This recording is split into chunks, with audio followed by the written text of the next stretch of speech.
Pagdating namin dito sa NAIA Terminal 1, ang pinakauna namin ginawa is to settle yung travel tax and then nag-proceed na kami agad sa final boss ng lahat ng gusto mag-travel abroad, ang immigration. After that, nag-dine in kami sa Pugs and so far okay naman ang naging experience namin dito sa food and comfortable spot to stay while waiting for our boarding time. Gusto mo malibang? May movie din sila dito. Nandito kami mula 2:30 ata bago mag 3 o'clock.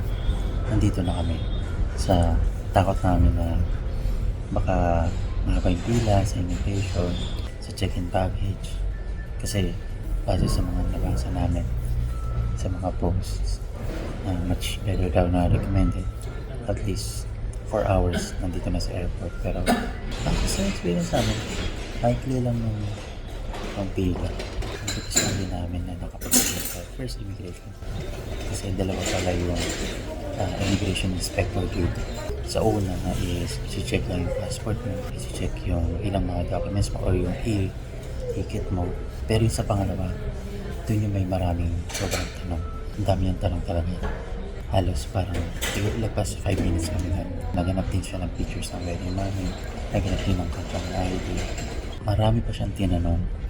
Like mga sobrang mga personal questions. Pero syempre, isa sa mga pro tip din talaga is maging honest kayo sa mga isasagot mo, maging honest kayo. And pinaka magandang gagawin mo talaga magta-travel abroad ka, kumpleto dapat yung documents mo, lalo na kung working ka at may company ID. Much better din na mag-secure ka ng COE, although hindi naman siya hinanap. Mga hinanap lang sa amin, company ID, passport. Yun lang naman yung hinanap sa akin. Sa wife ko, hindi ko pa natatanong. Pero yung mga tanong sa amin talaga, doon ako medyo kinabahan. Kung saan medyo may biyarna ka, huwag ka magdala ng COE, huwag ka magdala ng company ID. Mas mabilis kang ma-deny. And bago ka pala pumunta ng airport, make sure na mag-secure ka na ng e-travel na registration. Mag-secure ka na din ng travel tax. Dito kami nagbayad, pero sa online daw okay din naman. Yung nga lang may charge siya, mga 100 pesos ata in charge, not sure, pero kami dito na namin sinettle yung travel tax. Kung kaya mo rin naman na i-print lahat yung mga documents mo, i-print mo natin siya para alam mo, just in case na hindi mo siya ma-access sa phone mo, ay meron kang backup na hard copy. Sa amin kasi ganun yung ginawa namin, halos pinaprint namin lahat, gaya na lang nung purchase namin na Disneyland voucher sa Klook. Akala ko hanapin siya, pero tinanong kasi siya nung second inspector. Tinanong kung saan ba nag-purchase, kailan pinurchase. Meron din siya mga date noon, kung ano nung date yung tinatanong niya. Doon ako medyo kinakabahan. Sinasabi ko na lang talaga na hindi ko natatandaan. Naging honest na lang ako. Nag-a-align naman lahat yung answers ko dun sa talagang intent nung vacation namin sa Hong Kong, which is, to have a vacation, to enjoy lang din yung time namin bilang mag-asawa. So yun lang naman. Ang boarding namin ay 6:50. So 1 hour pa. Morning, sir. Welcome aboard.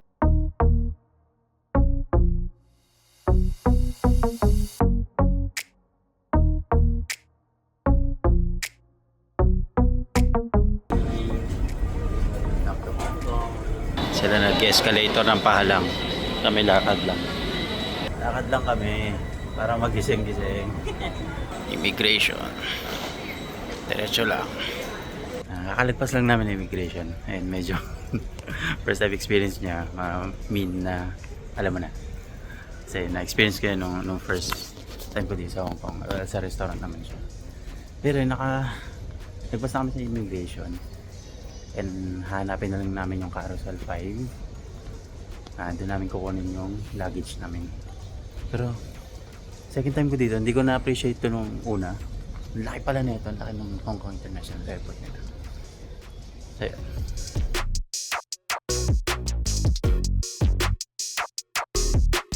Ano yung luggage natin? Yan.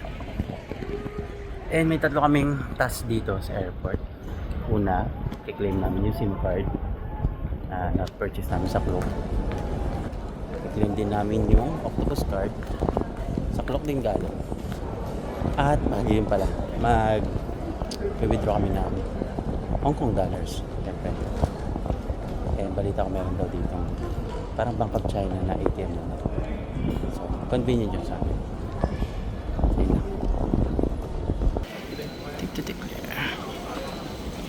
Yan, activated na namin yung card. Pati na-claim na rin namin yung Octopus card. Next naman ay withdraw na. Let's go. Yan, withdraw. Pera nila. Yes! Ito kailangan namin para operate dito, syempre. Para din sa hotel. Hindi kasi sila tumatanggap ng credit card. So, cash lang sila. Cash basis lang sila. So, yan. Punta na kami sa hotel. Sana mabilis lang yung biyahe. And makulimlim pa rin. Kaya, sana hindi mo lang bukas sa Disneyland. Let's go!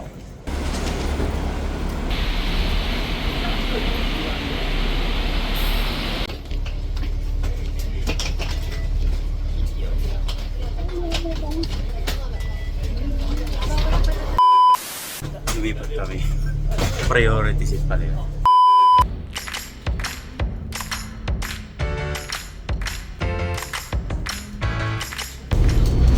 Basta, ipindutin na lang yan kapag gusto mo na buwaba.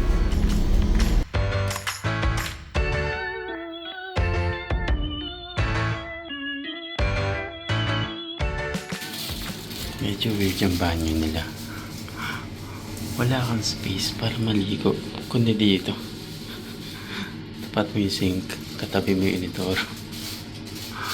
Masikip siya.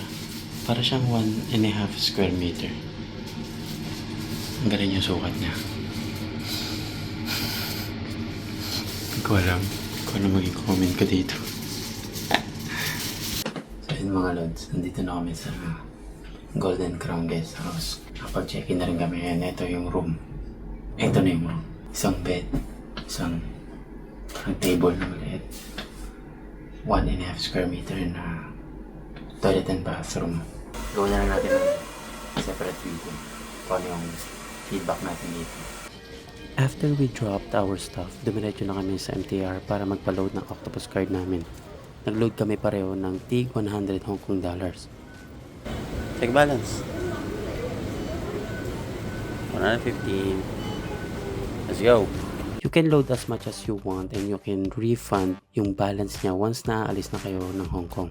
After namin magpa-load, dumiretso na kami papuntang Mongkok para mag-scout ng mga pwede naming mabili. Paglabas nyo ng exit E2, madalas kayong makakita ng mga nagbabasking tulad nito.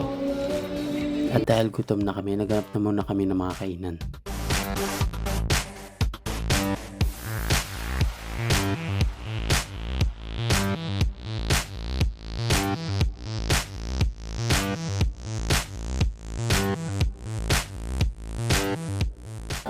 Dalang haba ng pila sa Taihing. Naghanap kami ng iba. Padpad kami dito sa Korean restaurant. Kapag masarap naman, medyo pricey lang.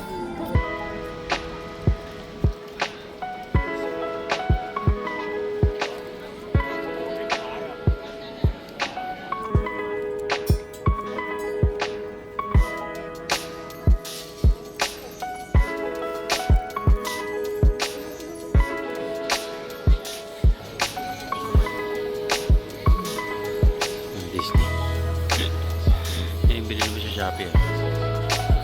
Ang haba dito. Haba pa na ito. Yan, mga bag. Sa mini Divisoria ng Philippines. Yan, mga maleta. Oh, sombrero. Isa lang target ko dito eh. Ito lang yung mga target ko eh. Ang mga target ko here at Nike. Dami selection din.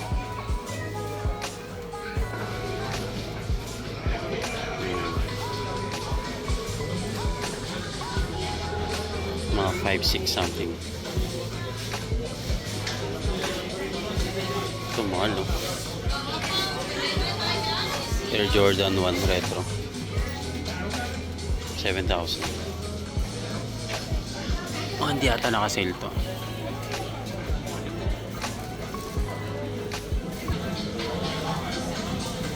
4K. Mahal to sa ano, sa Manila. 6K. Dito tayo sa women's section. Sapatos. Titing.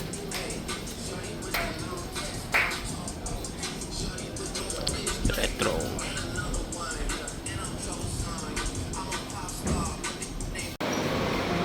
Yung mga claw machine dito.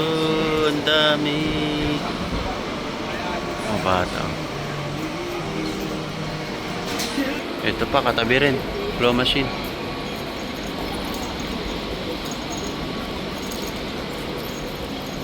Phone line.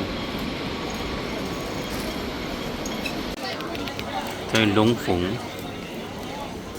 Yan, kung gusto yung bumili ng mapasalubong. Ito yung best spot. And si Mrs. nagtitingin sa New Balance.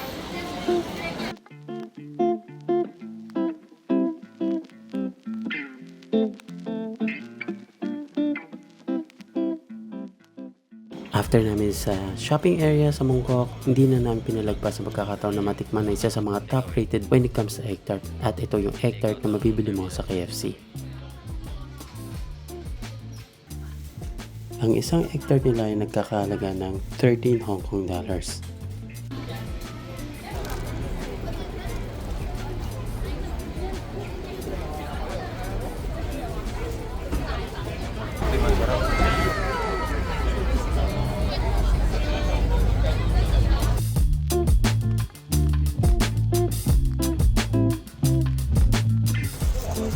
Digit yung lamig dito mga lods.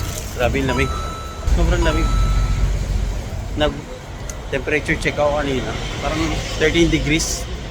Kaya na pang alas 5 pero not sure kung ilan na ngayon.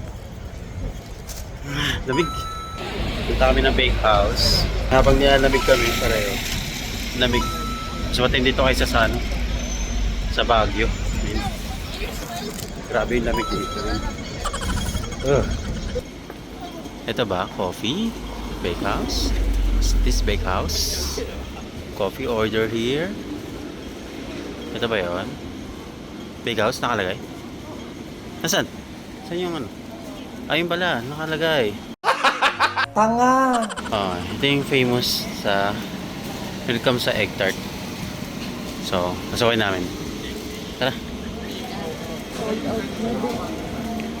Ha? Yeah, sold out na daw. So, wala na. Hindi na tayo. Ito lang naman nila natin yung kaya. No more egg tart. Balik na kami sa hotel. Ganun talaga. That's it.